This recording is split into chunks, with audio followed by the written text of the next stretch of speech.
Hello बच्चों, आज की इस लेक्चर में हम लोग डिस्कस करने जा रहे हैं ज्योमेट्रिक प्रोग्रेशन। इससे पहले हम लोग टाइप्स ऑफ प्रोग्रेशन में हम लोग सबसे पहला जो था अर्थमेटिक प्रोग्रेशन था, जिसको शॉर्ट में बोला जाता है एपी। तो हम लोग एपी ऑलरेडी डिस्कस कर चुके हैं। हम लोग कैसे आइडेंटिफाई कर पाते हैं एपी को? तो एपी को हम लोग देखते हैं, अगर कोई सीक्वेंस है और हम लोग को पता करना है कि ये एपी में है या नहीं है, तो कैसे देखते हैं? Common difference should be same. अगर कॉमन डिफरेंस सेम है तो हम लोग बोलेंगे कि जो प्रोग्रेशन है वो क्या है, एपी है ना। अब हम लोग दूसरा जो टाइप है, अब हम लोग ये डिस्कस करने जा रहे हैं, जिसका नाम है ज्योमेट्रिक प्रोग्रेशन, जिसको शॉर्ट में बोला जाता है क्या, जीपी, है ना। तो आई होप यहाँ तक ये पता चल पा रहा होगा कि हम लोग क्या स्टार्ट करने वाले हैं। क्या स्टार्ट करने वाले हैं? ज्योमेट्रिक प्रोग्रेशन, जिसको क्या बोलते हैं शॉर्ट में, जीपी, है ना। अब बात यहाँ पे ये करने वाले हैं कि ज्योमेट्रिक प्रोग्रेशन का जो बेसिक डेफिनेशन होता है ये देखने वाले हैं, इसका रिप्रेजेंटेशन देखेंगे, है ना। इसका जो स्टैंडर्ड अपीयरेंस होता है ये कैसा दिखता है, इन सारी चीजों को हम लोग यहाँ पे एक एक करके डिस्कस करने वाले हैं ना। अब उसके बाद से हम लोग ये डिस्कस करेंगे कि जैसे कि जो जीपी होता है उसका लास्ट टर्म क्या होता है, sum of N terms of GP क्या होता है, इन सारी चीजों को हम लोग यहाँ पे डिस्कस करने वाले हैं। तो सबसे पहले लिखेंगे इसका basic definition, A sequence with non zero number, A sequence with non zero number, non zero number is called a sequence with non zero. ये जो पॉइंट है ना, नॉन जीरो, मैं इसको अंडरलाइन करता हूं। Non zero number is called geometric progression, या आप इसको बोलते हो शॉर्ट में जीपी, है ना। तो अब समझिएगा यहाँ पे जो ये इंपॉर्टेंट पॉइंट है ये क्या है, जीपी जो मैं लिखा हूं, इसमें जो जीपी से जस्ट पहले जो पॉइंट लिखा हूं ये नॉन जीरो, ये इंपॉर्टेंट है ना। तो a sequence with non zero number, non zero number क्यों? क्योंकि जो है ना ज्योमेट्रिक प्रोग्रेशन हम लोग रेशियो लेते हैं, second term divide by first term, यानी एक जो सक्सेसिव टर्म है, जो प्रीसीडिंग टर्म है, उन दोनों का क्या लेते हैं, रेशियो। तो जब रेशियो लेंगे तो ऑब्वियस है कि जो डिनोमिनेटर में आना चाहिए क्या होना चाहिए, नॉन जीरो होना चाहिए। अगर जीरो आ गया तो फंक्शन डिफाइंड ही नहीं होगा फिर, है ना भाई। मैथमेटिक्स में क्या है कि कोई भी चीज ऊपर में जैसे ही फंक्शन अगर डिनोमिनेटर में जीरो आता है तो क्या होता है, फंक्शन डिफाइन नहीं होता इस पॉइंट पे। तो हम लोग यही बात करने वाले हैं, इसीलिए सबसे पहले हमें बताना पड़ेगा कि कैसा होना चाहिए, नंबर्स नॉन जीरो होना चाहिए। एपी में कोई रेस्ट्रिक्शंस नहीं है। क्यों नहीं है? क्योंकि वहां पे हम लोग कॉमन डिफरेंस की बात करते हैं, कॉमन डिफरेंस देखते हैं, लेकिन यहाँ पे रेशियो देखने वाले हैं। तो डिनोमिनेटर में क्या होना चाहिए, जीरो नहीं होना चाहिए। अगर जीरो हो गया तो फिर गड़बड़ है ना। तो ये a sequence with non zero number is called GP. अब यहां से लिखेंगे if the ratio of a ratio of a term and its preceding term is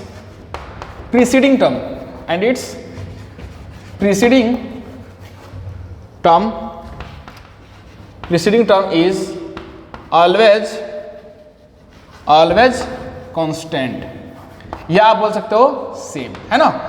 अब देखिएगा इसमें क्या बोला है कि if the ratio of a term and it's preceding term is always constant, जो एक टर्म होगा उससे जस्ट पहले वाला है यानी प्रीसीडिंग टर्म, उन दोनों का जो रेशियो लेंगे। जैसे अगर मैं आपको अगर ऐसा समझाऊं, जैसे फर्स्ट टर्म T1 है, यहाँ T2 है, यहाँ T3 है, तो अगर T2 बाई T1 जो लिखेंगे, है ना, एक टर्म और उससे जस्ट पहले वाला टर्म यानी प्रीसीडिंग टर्म, सक्सेसिव टर्म जो होगा और ये प्रीसीडर जो होगा ये वाला term.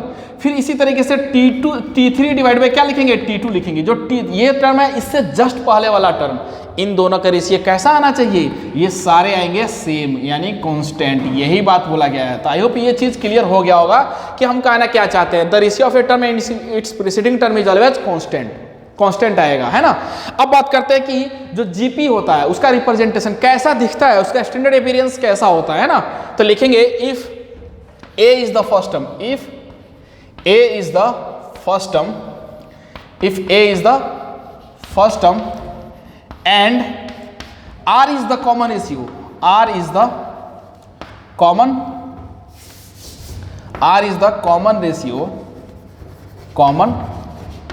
ratio, then standard appearance of GP will be, then standard appearance of a GP is, समझिएगा क्या कहना चाहते हैं। इसमें क्या है कि if A is the first term, अगर A जो होगा ना, अगर मान लीजिए फर्स्ट टर्म है, ठीक है, and R is the common ratio, R क्या है, कॉमन रेशियो होगा, then standard appearance of GP is. तो जीपी का जो स्टैंडर्ड अपीयरेंस होगा, जीपी जो इसके रिप्रेजेंटेशन होता है, यानी जीपी कैसा दिखाई देगा, ये हम लोग यहाँ पे बात करने वाले हैं। तो जीपी कैसा दिखाई देगा समझिएगा। ए इसका क्या फर्स्ट टर्म है ना, सेकेंड टर्म क्या होगा, आर तो कॉमन इसी है, तो सेकेंड टर्म जो होगा वो हो जाएगा ए आर, है ना। इसी तरीके से जो थर्ड टर्म होगा ए आर स्क्वायर होने वाला है ना। अब हमें पता है कि जो ये ए है ये क्या है, इसका फर्स्ट टर्म है। इसी तरीके से जो ये ए आर है ये इसको बोलेंगे सेकेंड टर्म। इसी तरीके से जो ए आर स्क्वायर है ये है थर्ड टर्म। अब ध्यान देने वाली बात क्या है, हम लिखना चाहते हैं, मान लो हमें लिखना है टी एन टर्म, यानी last term of this sequence, है ना। अगर इस सीक्वेंस का लास्ट टर्म लिखना है हमें, है ना, तो कैसे फाइंड आउट करेंगे, क्या लॉजिक होगा, कैसे लिखेंगे, तो समझिएगा ध्यान से आप। ये जो है फर्स्ट में, क्या मैं इसको ऐसा लिख दूं, a into r is to the power 0। ऐसा क्यों लिखा भाई, ऐसा इसलिए लिखा, आर के पावर 0 क्या होता है, 1 होता है। यहाँ आर के पावर कितना है 1, यहाँ आर के पावर कितना है 2, तो ये फर्स्ट टर्म है, तो यहाँ पे लिख रहे हैं आर के पावर 0, है ना। अब ध्यान देने वाली बात क्या समझिएगा, मैं ये आर के पावर 0 है, इसको लिखने से फायदा इसलिए मैं लिख रहा हूँ, बाकी anything raise to the power 0 जो होगा क्या होगा, 1 ही तो होगा। तो मैं ऐसा लिख दिया, इस 0 को मैं ऐसा लिख सकता हूँ क्या, 1 - 1। आर के पावर में कितना है यहाँ पे 1, इसको मैं लिख दूँ ऐसा 2 - 1, ठीक। ये जो आर के पावर में कितना है 2 है, इसको लिख दूँ 3 - 1, है ना। अब ध्यान देने वाली बात क्या है कि ये जो फर्स्ट टर्म है ये कितना है, ये फर्स्ट टर्म है, तो हम लोग लिख रहे हैं 1 - 1 आर के पावर में। ये जो सेकेंड टर्म है, तो आर की जो पावर बन रहा है वो क्या बन रहा है 2 - 1 लिख पा रहे हैं। इसी तरीके से अगर ये थर्ड टर्म है तो हम लोग लिख रहे हैं 3 - 1 पावर में, है ना। अब हमें फाइंड आउट क्या करना है, टी एन टर्म लिखना है, तो कैसे लिखेंगे, a into r is to the power n - 1। तो आई होप ये चीज समझ में आ गया होगा कि अगर हमें लास्ट टर्म लिखना है, यानी जो टर्म, यहां से एक लॉजिक ये समझ में आया कि जितना टर्म होगा आर के पावर में उससे एक कम होगा। अगर आप ध्यान से देखो यहाँ पे, तो ये फर्स्ट टर्म है, आर के पावर कितना है 0, ये सेकेंड टर्म आर के पावर कितना है 1, थर्ड टर्म है तो आर के पावर 2 है, यानी एक कम हो रहा है 3 - 1। इसी तरीके से अगर टी एन टर्म लिखेंगे तो लिखेंगे a into r is to the power n - 1। ये होता है हमारा, क्या होता है, ये होता है, इसको हम लोग बोलते हैं लास्ट टर्म। क्या बोलते हैं, last term of last term, है ना। और इसको स्मॉल l से रिप्रेजेंट किया जाता है ना। या आप इसको बोल दो nth term of GP, nth term of GP बोल दो, या आप इसको बोलो general term of GP, general term of GP. ये जो चीज लिखा है कि जनरल टर्म ऑफ जीपी बोलो या nth टर्म ऑफ जीपी बोलो या लास्ट टर्म ऑफ जीपी बोल सकते हो, इसको L से रिप्रेजेंट किया जाता है। तो ये चीज आपको याद रखना है कि जो nth टर्म या जनरल टर्म या लास्ट टर्म ऑफ जीपी क्या होता है, Tn इज इक्वल टू होता है, आप याद रख लो ऐसे, Tn is equal to a into r is to the power n - 1, यानी जितना टर्म होगा आर के पावर में उससे एक कम होगा। इस तरीके से आप याद रख सकते हो। तो आई होप आपको ये चीज समझ में आ गया होगा, है ना, ठीक। अब हम लोग क्या करने वाले हैं, इससे रिलेटेड जेई के अंदर कुछ क्वेश्चंस आए हैं, उसको हम लोग क्या करने वाले हैं यहाँ पे डिस्कस कर लेते हैं। डिस्कस करने के बाद हम लोग आगे की तरफ मूव करेंगे, जिसमें हम लोग ये डिस्कस करेंगे sum of n terms of GP, sum of infinite terms of GP. वहां पे उसका डेरिवेशन देखने वाले हैं कि कैसे आता है वो, sum of n terms of GP find कैसे करते हैं, इनफाइनाइट टर्म्स ऑफ जीपी कैसे फाइंड करते हैं। तो देखते हैं नेक्स्ट क्वेश्चन इससे रिलेटेड, है ना। तो अब हम लोग जीपी से रिलेटेड फर्स्ट क्वेश्चन देखने जा रहे हैं कि जीपी का जो क्वेश्चंस होता है कैसा होता है और इसका अप्रोच क्या होता है ना, किस तरीके से इस टाइप के क्वेश्चंस को टैकल किया जाता है। तो अगर देखें तो ये जो क्वेश्चन है ये आया था जेई एडवांस में, जेई के पुराना क्वेश्चन है, 1984 में ये क्वेश्चन आया था, है ना। अब देखने वाला है यहाँ पे क्वेश्चन क्या बोला जा रहा है, यहाँ पे बोला जा रहा है the third term of a GP is 4, यानी थर्ड टर्म दे रखा है 4, the product of the first 5 term is, हमें product of the first 5 term find out करना है। तो देखिए यहाँ से मैं लिखूंगा यहाँ पे सॉल्यूशन। अगर आप ध्यान से देखें जो थर्ड टर्म दे रखा है, यानी जो फर्स्ट टर्म होता है क्या होता है ए, मैं मान लेता हूँ यही तो होता है, लेट ए आर स्क्वायर, इस तरीके से होता है जीपी का सीरीज। तो थर्ड टर्म अगर बात करें तो क्या दे रखा है, यहाँ पे दिया हुआ T3 इज इक्वल टू कितना है 4 है। इसका मतलब ये है कि जो जीपी का जो थर्ड टर्म है क्या होता है, जितना टर्म होगा आर का वैल्यू, सॉरी आर के पावर में उससे एक कम होगा, तो ये आ जाएगा a r square is equal to क्या आ गया 4, ये वैल्यू हमें मिल गया, है ना। अब बात करने वाला है नेक्स्ट पॉइंट, इसमें बोला गया है the product of the first 5 term, यानी जो जीपी के फर्स्ट 5 टर्म है उसका क्या करना है, हमें प्रोडक्ट करना है ना। तो देखिएगा ध्यान से, मैं यहाँ पे लिखने जा रहा हूँ product of the first 5 term का मतलब हुआ a into a r into a r square into में कितना है ए आर क्यूब, इसी तरीके से a into r raise to the power 4 is equal to कितना लिखेंगे, यहाँ पे लिखने वाले हैं ये दे रहा है कि हम ऐसा यही तो फाइंड करना है हमें। अगर आप ध्यान से देखो तो ये जो है हमें product of the first 5 term हमें फाइंड आउट करना है। तो अगर आप ध्यान से देखो तो a into a into a into a, ये जो a 5 टाइम्स रिपीट हो रहा था क्या मैं लिख दूं ऐसे a raise to the power 5 है ना, r into r square into r cube into r raise to the 4, ये बन जाएगा r के पावर 10 है ना। अब क्या इसको कुछ और चेंज कर दिया है थोड़ा सा, हाँ कैसे लिख सकते हैं, इसको लिख सकते हैं a into r square, a r square के पावर में कितना 5 लिख सकते हैं, कोई दिक्कत नहीं है। ऐसा लिखने का लॉजिक क्या, क्यों ऐसा लिख रहे हैं, क्योंकि अपने पास ए आर स्क्वायर का वैल्यू हमें मिल चुका है, पहले से अपने पास ए आर स्क्वायर का वैल्यू है, तो ये वैल्यू उठा के यहाँ पे चिपका देंगे है ना। ये वैल्यू जैसे ही यहाँ पे रखेंगे तो क्या आएगा 4 आ जाएगा, और 4 के पावर में क्या आ जाएगा 5, तो 4 रेज़ टू द पावर 5 आ गया यहाँ पे। तो आई होप आपको ये चीज़ समझ में आ गया होगा ना। तो अपना आंसर क्या हुआ 4 raise to the power 5। It means option C will be the right answer है ना, option C will be the right answer of this question. इस तरीके से ये क्वेश्चन होता है फिनिश। अब नेक्स्ट क्वेश्चन की तरफ हम लोग मूव करने वाले। तो हमारा नेक्स्ट क्वेश्चन है जीपी का, जो क्वेश्चन नंबर जो है क्या है 2nd। अब अगर इस क्वेश्चन को देखा जाए तो ये क्वेश्चन जो है जेई में आया था 2007 के अंदर है ना। तो जेई के अंदर ये क्वेश्चन पूछा गया था 2007 में। अगर क्वेश्चन की बात करें तो इसमें दे रखा है in a GP consisting of positive terms, ये इंपॉर्टेंट बात बोल रखा है इसमें, कंसिस्टिंग ऑफ पॉजिटिव टर्म्स है ना। Each equals the sum of the next 2 terms, each equals the sum of the next 2 term. अगर इसका कहने का मतलब ये है कि अगर हम फर्स्ट टर्म लेते हैं तो हमें क्या लेना पड़ेगा second term plus third term, और दोनों को क्या करना पड़ेगा इक्वट। अगर हम सेकेंड टर्म लेते हैं तो हमें थर्ड टर्म और फोर्थ टर्म का सम करना है, और उसको क्या करना है सेकेंड टर्म और थर्ड टर्म फोर्थ टर्म को जो जोड़ने के बाद इसको इक्वेट करना है ना। तो अब देखते हैं then the common ratio of this progression is, हमें क्या फाइंड आउट करना है, कॉमन रेशियो बताना है कि कॉमन रेशियो क्या होगा। हमारे पास ऑप्शन है 1 minus root 5/2 minus root 5/2 root 5/2, इस तरीके से रूट 5 माइनस 1/2, 4 ऑप्शंस दे रखे हैं। देखते हैं, चलिए स्टार्ट करते हैं। यहां से होता है हमारा सॉल्यूशन स्टार्ट। अब अगर आप ध्यान से देखें तो इसमें बोल रखा है कि कंसिस्टिंग ऑफ पॉजिटिव टर्म्स, इसका मतलब ये होता है ना कि कॉमन रेशियो कैसा आना चाहिए, पॉजिटिव आना चाहिए, बस ये चीज। अब आगे बात करने वाले हैं each equals the sum of the next 2 terms. तो क्या मैं ऐसा लिख दूं each equals the sum of the next 2 term, यानी इसके जो अगला जो 2 टर्म आएंगे उनका क्या करना है सम करना है, तो T2 प्लस T3। अब कुछ लोग बोल सकते हैं ऐसा भी तो सर कर सकते हैं, T2 लिख दिए is equal to T3 plus T4 लिख दिया। हाँ बिल्कुल कर सकते हैं, आंसर में कोई फर्क नहीं पड़ेगा, आंसर सेम आएगा। अगर आप सेकंड टर्म लेते हो तो इसका नेक्स्ट जो अगला जो 2 टर्म है क्या है T3 और T4 है, इन दोनों का जो सम होगा इसके इक्वल होगा।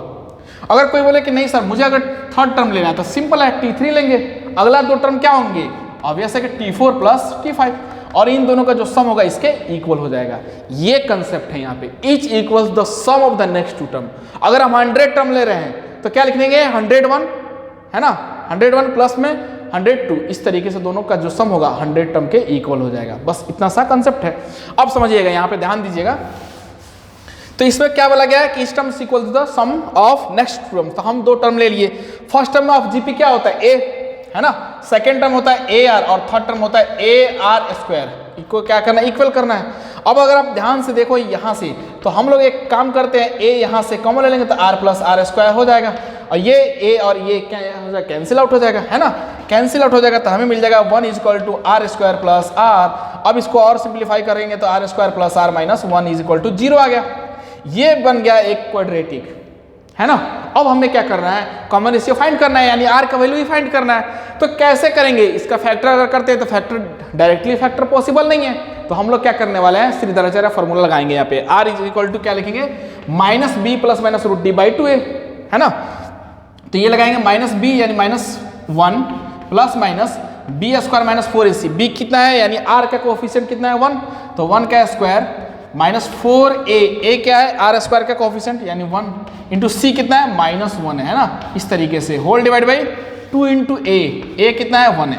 अब अगर आप ध्यान से देखो तो यहाँ जो आर का वैल्यू आया ना वो आया -1 प्लस माइनस क्या आ गया 1, और ये आया 4 प्लस 4 हो गया, और ये 1 क्योंकि माइनस माइनस क्या हो जाएगा +4 हो जाएगा, तो ये आ जाएगा +5/2 है ना।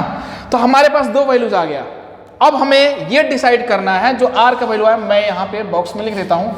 आर का वैल्यू हमारे पास 2 आया, एक आया √5 -1/2, एक आया -√5 -1/2, 2 वैल्यू आया। कौन सा वैल्यू इसमें जो है अपने को लेना है, सेलेक्ट करना है, कौन सा रिजेक्ट करना है और क्यों करना है, ये इंपॉर्टेंट बात है। तो अपने को कौन सा लेना है, अपने को लेना है ये वाला वैल्यू √5 - 1/2। क्यों? क्योंकि ये पॉजिटिव वैल्यू है। इसमें बोला गया ना in a GP consisting positive terms, यानी टर्म्स कैसे हैं, पॉजिटिव है। तो ऑब्वियस है कि जो कॉमन इश्यू आ रहा है क्या आ रहा है, नेगेटिव में आ रहा है। तो इसका मतलब ये जो है ना कॉमन इश्यू, ये क्या हो जाएगा, रिजेक्ट हो जाएगा, ये अपने को नहीं लेना है। कौन सा लेना है, r = √5 - 1/2। It means option D will be the right answer, है ना। इसका कौन सा आंसर हो जाएगा, डी हो जाएगा, √5 - 1/2। तो इस तरीके से क्वेश्चन जो है जीपी के अंदर पूछा जाता है जेई में। तो बहुत ही सिंपल टाइप है, इस तरीके से हमारा अप्रोच रहेगा और क्वेश्चंस को टैकल इस तरीके से करना है ना। तो आई होप आपको ये चीज समझ में आ गया होगा। अब हम लोग देखने वाले हैं नेक्स्ट कंसेप्ट। तो बच्चों अब हमारा जो नेक्स्ट हेडिंग आने वाला है वो नेक्स्ट हेडिंग है sum of n terms of GP, sum of n terms of GP, n terms of GP, है ना। जो sum of n terms of GP, GP का जो n टर्म्स जो है उसका जो सम निकलता है वो कैसे निकलता है ना, डिराइव होके कैसे आता है, इन सारी चीज़ों को हम लोग यहाँ पे डिस्कस करने वाले हैं तरीके से, ताकि चीज़ें जो है समझ में आ जाए, रटने की जरूरत ना पड़े। तो मैं क्या करता हूँ यहाँ पे कंसीडर कर लेता हूँ लेट एसएन मतलब sum of n terms of GP. यहाँ पे फर्स्ट टर्म ले लूंगा a, सेकेंड टर्म ले लूंगा AR, थर्ड टर्म ले लूंगा AR², है ना। इसी तरीके से हमें पता है कि लास्ट टर्म क्या होने वाला है, मैं बोला था कि जितना टर्म होगा r के पावर में उससे एक कम होगा, तो a × r⁻n−1, ये लास्ट टर्म हो गया।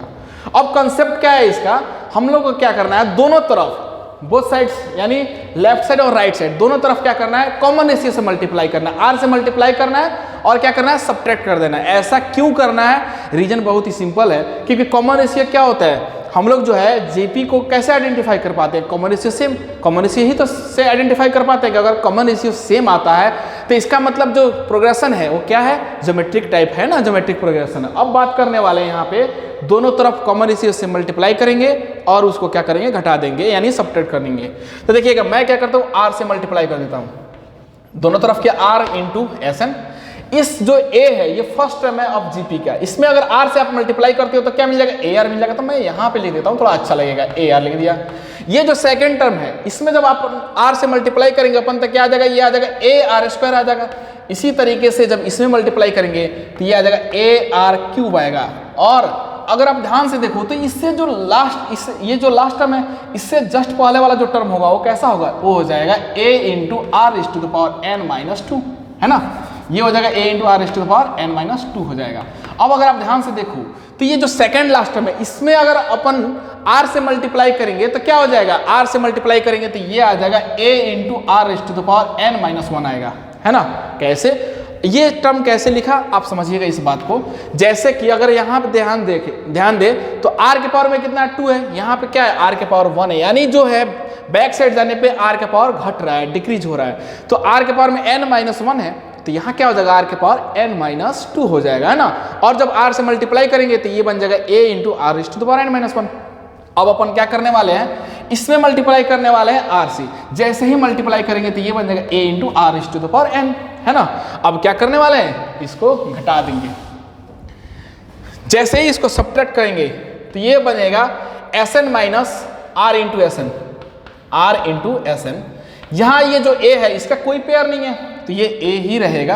अब हम लोग क्या करने वाले हैं, बेसिकली हम लोग क्या कर रहे हैं, सब्ट्रैक्ट कर रहे हैं ना, सारे को सब्ट्रैक्ट किया जा रहा है, यहाँ पे इस तरीके से सब्ट्रैक्ट किया जा रहा है। अब अगर आप ध्यान दे यहाँ पे एक चीज नोटिस करें तो ये AR है, ये क्या है, AR है, ये कैंसिल आउट हो जाएगा, AR² - AR², ये भी कैंसिल आउट। इसी तरीके से सारे टर्म्स जो है कैंसिल आउट होंगे, ये सारे टर्म्स कैंसिल आउट होंगे, ये टर्म जो है बाकी रह जाएगा। इसलिए बाकी रह जाएगा क्योंकि इसके लिए कोई ऐसा टर्म नहीं है जो इसको क्या करे, कैंसिल आउट करे, या इसके लिए कोई ऐसा टर्म नहीं जो इसको कैंसिल आउट करे। तो ये फर्स्ट टर्म और एक ये a × r⁻n, ये दो टर्म बचे रह जाएंगे, इनका कोई पेयर ही नहीं है जो इनको कैंसिल आउट करे। तो अब ये से कि ये क्या था, प्लस में ये माइनस हो गया तो ये हो जाएगा, मैं लिखता हूँ यहाँ पे डायरेक्टली -a × r⁻n। ये एक ये बच गया और एक ये बच गया, है ना। तो ये लिख दिया a × अब देखिएगा मैं क्या करता हूँ, यहाँ से Sn कॉमन ले लेता हूँ, Sn ले लेंगे कॉमन तो आ जाएगा 1 - r इज इक्वल टू ये a ले लेंगे कॉमन तो आ जाएगा 1 - r⁻n, है ना। अब हम लोग क्या करने वाले हैं यहाँ पे, अगर आप ध्यान दें तो मैं क्या करता हूँ यहाँ पे 1 माइनस आर से दोनों तरफ डिवाइड कर देता है। क्यों? क्योंकि अपने को चाहिए एस एन, तो यहाँ पे एस एन मिल जाएगा a into 1 minus are is to the power n divide by 1 minus r. ठीक है, तो ये अपना हो गया फॉर्मूला। लेकिन यहाँ पे कुछ शर्त है ना, तो मैं क्या करता हूँ पहले इसको हाईलाइट करता हूँ। ये हो गया sum of n terms of GP का फॉर्मूला है ना, इसको याद रखना है। ठीक है, अब इसका जो है कुछ कंडीशंस होते हैं। यहाँ पे कंडीशन ये होता है कि r कैसा होना चाहिए, 1 से बड़ा होना चाहिए, सॉरी 1 से छोटा होना चाहिए। क्यों होना चाहिए? सिंपल लॉजिक है, मैं बताऊंगा। r जो है 1 से छोटा होना चाहिए, ऐसा इसलिए होना चाहिए, मैं अभी बताऊंगा।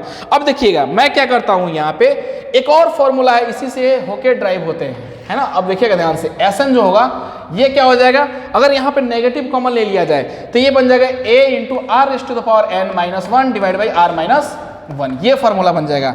ये भी है sum of n terms of GP. लेकिन बात ये है सर, कंफ्यूजन हो रहा है यहाँ पे कि फॉर्मूला कौन अप्लाई करेंगे, ये वाला करेंगे ये या ये वाला करेंगे। तो इसके लिए कंडीशन दे रखा है ना यहाँ पे कि r का वैल्यू यानी कॉमन रेशियो जब 1 से छोटा आएगा तो हम लोग ये फॉर्मूला अप्लाई करने वाले हैं। और जैसे ही अगर हमें पता चलेगा कॉमन रेशियो 1 से बड़ा है तो हम लोग क्या करने वाले हैं, ये फॉर्मूला अप्लाई करने वाले हैं। कौन सा फॉर्मूला, ये a into r is to the power n minus 1 divide by are minus 1। समझ में आ रहा है? देखिएगा कैसे, समझिएगा।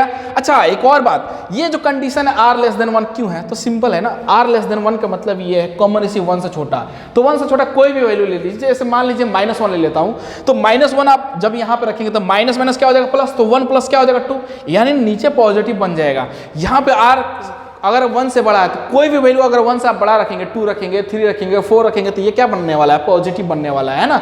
ये लॉजिक है इसका। अगर आप मान लीजिए ऐसा हुआ कि r जो है यहाँ पे आप ले लेते हैं लेस देन 1, तो क्या बनता, लेस देन 1 का मतलब हुआ कि -1 -2 इस तरीके से कोई भी नंबर, तो -1 आप अगर रखते हो तो क्या बन जाएगा, -1 क्या हो जाएगा, नेगेटिव हो जाएगा। तो ये चीज़ है, आपको ध्यान रखना है कि common ratio, if common ratio is greater than 1 then we can take this formula, and in a similar way if common ratio is less than 1 then we can apply this formula, है ना। तो ये चीज़ आपको ध्यान में रखना है। अब हमारा जो नेक्स्ट हेडिंग है क्या है, next heading sum of infinite terms of GP, वो होता है a अपॉन 1 माइनस आर होता है। ठीक है, लेकिन कैसे आता है और कैसे ड्राइव होके आता है इसको हम लोग देखने वाले हैं। ठीक है, देखिए sum of n terms of GP हम लोग देख चुके हैं, हमारे पास 2 फॉर्मूले हैं, दोनों ड्राइव होके आ गया है। अब हम लोग देखने वाले हैं यहाँ पे sum of infinite terms of GP. तो हमारा नेक्स्ट हेडिंग जो है, नेक्स्ट हेडिंग है हमारा sum of infinite terms of GP, है ना। हम लोग इससे पहले क्या देखे, sum of n terms of GP, जिसमें 2 कंडीशन है। जब कॉमन रेशियो ग्रेटर देन 1 होगा तो a into R N R is to the power n minus 1 divide by are minus 1 होता है। अगर कॉमन रेशियो 1 से छोटा होगा तो हम लोग लगाएंगे a into 1 minus are is to the power n divide by 1 minus R. क्यों लगाएंगे, ये चीज हम बता चुके हैं ना। अब हम लोग डिस्कस करने जा रहे हैं sum of infinite terms of GP. अब देखिएगा जो हमारा फॉर्मूला है Sn का, वो फॉर्मूला होता है ये वाला, a into 1 minus are is to the power n divide by 1 minus r. ये फॉर्मूला है सम ऑफ n टर्म्स का फॉर्मूला है। लेकिन यहाँ पे तो कुछ और हेडिंग है, sum of infinite terms of GP, यानी टर्म्स कितने हो गए इनफाइनाइट। क्या हम लोग n को इक्वल टू लिख सकते हैं इनफाइनाइट? नहीं लिख सकते। क्यों?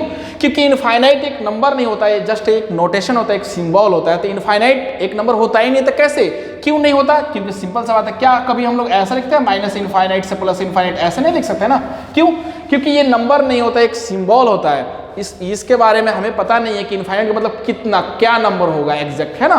तो इसको हम लोग हमेशा क्यों, इसीलिए तो इनइक्वालिटी में जब भी हम लोग लिखते हैं तो ऐसा लिखते हैं माइनस इनफाइनाइट से प्लस इनफाइनाइट, यानी ओपन ब्रैकेट, यानी हम लोग इसको, इसके बारे में एग्जैक्ट पता नहीं है और ये एक नंबर होता ही नहीं, डिफाइन ही नहीं होता है, तो हम कैसे लिख सकते हैं, यानी n इक्वल्स इनफाइनाइट लिखना गलत हो गया। तो कैसे लिखेंगे, यहाँ पे लिखेंगे ऐसे, n is tending to infinite, या लिखेंगे n is approaching to infinite, n infinite को टेंड करता है ना, या ऐसा बोलेंगे n जो है इनफाइनाइट को अप्रोच करता है, क्योंकि एग्जैक्ट वैल्यू तो नहीं है कि इक्वल लिखेंगे। अब समझिएगा दूसरा बात ये है कि हमें पता है कि कॉमन रेशियो जो होगा ना वो क्या होता है, -1 से लेकर 1 के बीच में होता है ना। -1 से जनरली जो होता है कॉमन रेशियो -1 से 1 के बीच में होता है। देखिए कॉमन रेशियो जो होता है 2 तरीके का होता है ऐसे इनफाइनाइट फाइंड करने के लिए। मैं पहले इस पर डिस्कस करता हूँ। कॉमन रेशियो -1 से लेकर 1 के बीच में होता है। मैं क्या करता हूँ, कोई भी वैल्यू -1 से लेकर 1 के बीच में ले लेता हूँ। जैसे कि मैं ले लेता हूँ 0.5, मान लीजिए मैं ऐसा लिखता हूँ limit n is tending to infinite, और ये हो जाएगा आपको r raised to the power n। इसको हम लोग को सोचना है कि ये क्या होगा, ये कैसे चेंज होगा, क्यों? क्योंकि n जो होगा इनफाइनाइट हो गया और r raised to the power infinite क्या बनेगा, इसके बारे में हम लोग यहाँ पे डिस्कस करने वाले हैं। r क्या है, -1 से लेके 1 के बीच में n इनफाइनाइट को टेंड कर रहा है। देखिएगा ध्यान से, मैं लिखता हूँ यहाँ पे limit n is tending to infinite, और ये r जो होगा -1 से 1 के बीच में कोई भी वैल्यू लेता हूँ, मैं ले लेता हूँ 0.5 है ना, तो 0.5 ले लिया, इसके पावर में क्या कर दिया इनफाइनाइट। ये क्या होगा, ये होगा 0। अब आप सोच रहे होंगे 0 हो गया कैसे सर? 0 एग्जैक्टली नहीं होता, ये होता है 0 प्लस, यानी 0 से थोड़ा सा ज्यादा। क्यों? क्योंकि हमें पता है कि एक्सपोनेंशियल फंक्शन जो होता है ना हमेशा पॉजिटिव होता है, कभी भी नेगेटिव नहीं है। अगर मैं आपसे बोल दूं कि जैसे मान लीजिए 2 के पावर में x है ना, ये क्या कभी नेगेटिव हो सकता है या 0 भी नहीं हो सकता, ये हमेशा 0 से बड़ा होगा, पॉजिटिव। इसको बोलते हैं एक्सपोनेंशियल फंक्शन, ये इसको बोलते हैं बेस, और ये होता है पावर, या आप बोलो इसको इंडेक्स या एक्सपोनेंट या डिग्री बोल सकते हो ना। तो ये जो होता है ना हमेशा पॉजिटिव होता है, ये 0 के इक्वल भी नहीं हो सकता, और 0 से छोटा तो सोचना ही बेकार है ना। तो ये जो चीज़ लिखा मैं 0.5 के पावर में इनफाइनाइट, ये 0 होगा। हम लोग कैलकुलेशन के लिए 0 ले लेते हैं, बाकी ये होगा 0 पॉइंट समथिंग है ना, एग्जैक्ट 0 नहीं होता। क्यों? क्योंकि ये कभी भी 0 के इक्वल हो ही नहीं सकता। अगर आप ध्यान से देखें तो एक्सपोनेंशियल फंक्शन जैसे e raised to the power x का अगर ग्राफ देखें तो ऐसा कुछ बनता है, ये एग्जैक्ट 0 को जाके टच नहीं करता है ना। क्यों नहीं करता है? ऑब्वियस है कि 0 पे डिफाइन ही नहीं है। तो ये बात है, अच्छा ऐसा है बात, तो देखिएगा ध्यान से। तो ये जो क्या हो गया 0 हम लोग इसके जगह पे लिखने वाले हैं। अब ये बात ये सर ऐसा, लेकिन 0 कैसे आएगा सर? थोड़ा सा लॉजिक दे दीजिए, सिंपल है। 0.5 को हम लोग लिखेंगे 1/2 के पावर में, अगर 1 लिखता हूं तो ये आएगा 1/2। इसी तरीके से 1/2 के पावर में अगर 2 लिखेंगे तो आएगा 1/4। 1/2 के पावर में अगर हम लिख दें 4 तो क्या होगा 1/16 आएगा। देखिएगा यहाँ से लॉजिक समझ में आ जाएगा कि 0 कैसे 0 को अप्रोच करता है। 0 तो एग्जैक्ट नहीं होता, लेकिन 0 को टच करने की कोशिश करता है। 1/2 के पावर में 1 किया तो 1/2 आ गया, 1/2 के पावर में 2 किया तो 1/4 आ गया, 1/2 के पावर में 4 किया तो 1/16 आया। कहने का मतलब ये है, ये फ्रैक्शन वैल्यू है। जैसे जैसे इसका पावर को इंक्रीज कर रहे हैं, बढ़ा रहे हैं, तो वैल्यू क्या हो रहा है डिक्रीज हो रहा है। ये जैसे जैसे पावर को बढ़ाने पे वैल्यू क्या हो रहा है डिक्रीज हो रहा है। इसका मतलब ये हुआ सर कि 1/2 के पावर इनफाइनाइट क्या हो जाएगा, एग्जैक्ट 0 तो नहीं होगा, लेकिन 0 के आसपास आएगा है ना। तो ये क्या हो जाएगा, ये डिक्रीज होते होते क्या हो जाएगा 0 पॉइंट समथिंग, यानी 0 हम लोग ले सकते हैं कैलकुलेशन के लिए। तो आई होप ये चीज समझ में आ गया होगा, क्योंकि फ्रैक्शन वैल्यू अगर ये 2 होता तो 2 के पावर में 1 2, 2 के पावर में 2 4, 2 के पावर 3 8, यानी जैसे जैसे हम लोग वैल्यू बढ़ा रहे हैं वैल्यू भी क्या होता है फास्ट इंक्रीजिंग हो रहा है, यानी फास्ट इंक्रीज हो रहा है, जल्दी जल्दी बढ़ रहा है ना। तो वहां पे क्या होता है 2 के पावर इनफाइनाइट हो जाता है, लेकिन यहाँ पे क्या है फ्रैक्शन वैल्यू होती है, जाके एक टाइम में 0 के करीब पहुंच जाएगा। तो ये ले लिए 0। अब हम लोग यहाँ से ये कंसेप्ट समझ में आ जाएगा, r raise to the power n का वैल्यू क्या आ गया 0 आ गया। अच्छा यानी ये 0 हो जाएगा, तो 0 हो गया, बचेगा क्या, ये होगा Sn इज इक्वल टू ये आ जाएगा a, क्योंकि ये तो 0 हो चुका है, तो ये आ जाएगा a/1 माइनस r। तो ये सॉरी Sn नहीं, S इनफाइनाइट है ना। तो S इनफाइनाइट यानी sum of infinite terms of GP क्या होता है, ये होता है a/1 माइनस r। क्या होता है a/1 माइनस r होता है ना। ये जो है इंपॉर्टेंट है और इसको याद रखना जरूरी है, सम ऑफ इनफाइनाइट जीपी है ना। सम ऑफ इनफाइनाइट जीपी का ये फॉर्मूला होता है a/1 माइनस r। लेकिन यहाँ भी हम लोग जो कॉमन रेशियो -1 से 1 लिए, यहाँ भी 2 कंडीशन होते हैं। अगर आप ध्यान से देखो तो कंडीशन 2 डिफाइन होते हैं यहाँ पे। S infinite is equal to 2 तरीके से डिफाइन होते हैं। एक तो होता है a/1 माइनस r, ये फॉर्मूला कब होता है जब r जो है mod of r less than 1 और mod of r greater than 1, तो ये बन जाता है इनफाइनाइट। ऑब्वियस है यार, अगर ये 1 से जैसे r लेस देन 1, इसका मतलब क्या होता है, इसका मतलब ये होता है कि r जो है ना वो -1 से लेके 1 के बीच में है भाई। इसका मतलब यही तो होता है। Mod of r less than 1 का मतलब होता है r lies between -1 to 1। Mod of r greater than 1 का मतलब होता है r जो है 1 से बड़ा है और r लेस देन -1 है। ये कंसेप्ट होता है। अब समझिएगा, जब -1 से 1 के बीच में कॉमन रेशियो होता है तो ये फॉर्मूला होता है a/1 माइनस r होता है। क्यों, देखिए यहाँ पे समझ में आ गया होगा। लेकिन जैसे ही अगर r जो होगा 1 से बड़ा कोई वैल्यू लिए या -1 से छोटा वैल्यू लिए, तो ये जो वैल्यू बनने वाला ना, जैसे mod of r greater than होगा तो ये क्या हो जाएगा इनफाइनाइट। कोई भी चीज़ यहाँ पे 2 3 4 रखिएगा तो इनफाइनाइट बनेगा और ये सारा काम गड़बड़ हो जाएगा तो फिर इनफाइनाइट आ जाएगा। तो मेरा कहने का मतलब ये 2 कंडीशंस होते हैं। Mod of r less than 1 a/1 minus r हो जाएगा, mod of r greater than 1 होगा तो इनफाइनाइट आ जाएगा। तो आई होप आपको ये चीज़ समझ में आ गया होगा। बेसिकली आपको फॉर्मूला कौन सा याद रखना है, ये वाला फॉर्मूला रखना है, बाकी आप इसको भी याद रखिए अच्छी बात है ना, कंडीशन समझ में आ जाएगा कि कंडीशन याद रखिएगा तो ये चीज़ समझ में आ जाएगा, है ना, कि इसके लिए इस पे ये डिफाइन है और इस कंडीशन पे ये इनफाइनाइट आएगा, है ना। तो बेसिकली जो हमारा फॉर्मूला है सम ऑफ इनफाइनाइट जीपी का क्या है, a upon 1 minus R. a upon 1 minus R कैसे आया, तो सम ऑफ एन टर्म्स से होके सम ऑफ एन टर्म्स का जो फॉर्मूला था उसी को हम लोग चेंज करके लाए, एन को टेंड इनफाइनाइट करवाए। एन इक्वल टू इनफाइनाइट नहीं हो सकता क्योंकि इनफाइनाइट एक नंबर नहीं होता है, जस्ट एक सिंबल होता है ना। तो आपको ये चीज़ सारा समझ में आ गया होगा। अब हम लोग इससे रिलेटेड इसका जो हाईलाइट्स ऑफ जीपी है, यानी इंपॉर्टेंट पॉइंट्स बोलो या इंपॉर्टेंट प्रॉपर्टीज ऑफ जीपी, ये सारे चीज़ डिस्कस करने वाले हैं नेक्स्ट वीडियो में, ठीक है।